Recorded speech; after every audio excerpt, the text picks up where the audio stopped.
पालकमंत्री संदीपान भुमरे आपल्यासोबत आहेत। त्यांची अमित शहा, देवेंद्र फडणवीस आणि इतर नेत्यांसोबत आज एक बैठक झालेली आहे। ती नेमकी कशामुळे आपण त्यांच्याकडनं जाणून घेऊया।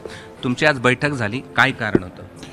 नाही, आज अमित शहा साहेबांची आज इथे सभा आहे आणि त्यांना भेटण्यासाठी आम्ही दोन्ही जिल्हा प्रमुख आणि मी त्यांच्या स्वागतासाठी इथं आलो आणि त्यांची भेट घेतली। बाकी चर्चा वगैरे काही नाही, पण नुसतं आम्ही त्यांची सदिच्छा भेट घेतलेली।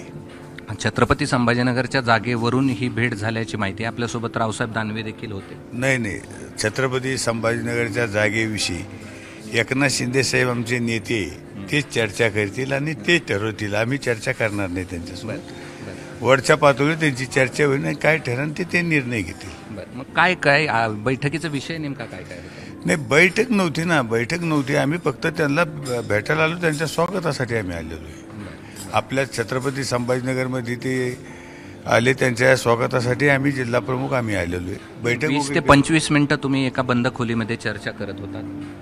नाही, आम्ही चर्चा करत होतो म्हणजे बसलो होतो, पण बाकी राजकीय कुठली चर्चा आमची झालेली नाही। आम्ही बसलो 20-25 मिनिटं आम्ही बसलो, पण राजकीय चर्चा आमची कुठली झालेली नाही। हे होते संदीपान भुमरे आणि त्यांनी मात्र नाकारलंय की अशा प्रकारची बैठक झाली म्हणून। मात्र एबीपी माझाला जी माहिती आहे त्यानुसार एक बैठक झाली आणि त्या बैठकीला संदीपान भुमरे, त्याचबरोबर रावसाहेब दानवे आणि भाजपाचे वरिष्ठ नेते देखील सहभागी होते। कॅमेरामन धनंजय दारुंटेसह मी कृष्णा केंडे, एबीपी माझा, छत्रपती संभाजीनगर। एबीपी माझा, उघडा डोळे बघा नीट।